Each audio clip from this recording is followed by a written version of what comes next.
লালমনিরহাটের আদিতমারী উপজেলার ভেলাবাড়ী ইউনিয়নের শালমারা এলাকায় বাংলাদেশের মাটিতে সফলভাবে চাষ হচ্ছে চাইনিজ কমলার। ৯০% জমিতে লাগানো হয়েছে চাইনিজ কমলার গাছ।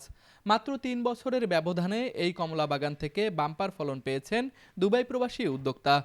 বাগানটির সার্বক্ষণিক দেখাশোনার জন্য একজন শ্রমিক নিয়োজিত রাখা হয়েছে, যাকে মাসিক ভিত্তিতে দেয়া হয় ২০,০০০ টাকা বেতন। শুধু তাই নয়, বাগানে কাজ করার সুযোগ হয়েছে আরও ২৫ জন শ্রমিকের। নিয়মিত পরিচর্যা ও আধুনিক পদ্ধতির ফলে দেশে চাষ হওয়া এই কমলাগুলো স্বাদ, গন্ধ ও রঙে চায়না থেকে আমদানি করা কমলার মতনই মনে হয়।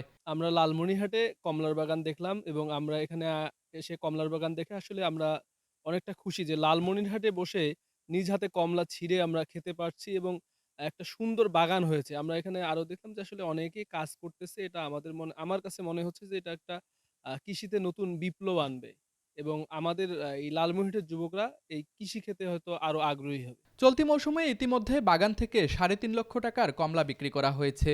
সেই সাথে আরও ৫০,০০০ টাকা বিক্রির আশা করছেন উদ্যোক্তারা। তারা ২ ভাই, দোনো ভাই ডুবাইতে থাকে। এমনে দেখাশোনা করি আমার ইয়াতে আরকি বাগানটা করতে সক্ষম হইছি। এলাকাবাসী করে কিছু খাইতে পারতেছে বা এলাকার লোক টাটকা জিনিসটা গাছে থেকে ছিঁড়ে খাইতেছে। নানান জায়গা থেকে লোক আসতেছে, বিভিন্ন জায়গা থেকে লোক আসতেছে, দেখতেছে, ভিডিও করতেছে, দেখি নিয়ে যাইতেছে। আল্লাহ দিলে সামনে দিয়ে আমরা চেষ্টা করব এর চেয়ে বেশি করার জন্যে। আমি বেতনে কাজ করি, ২০,০০০ টাকা মাস। এখানে আমার সাথে আরো অনেকে কাজ করে। মনে করেন যে ২০ জন ২৫ জন মানুষ আমরা এখানে কাজ করতেছি। এখান থেকে আমরা অনেকে হেল্প পারতেছি। যে লোক বাগান করছে উনি অনেক ভালো লোক। উনি আমাদের অনেক হেল্প করে।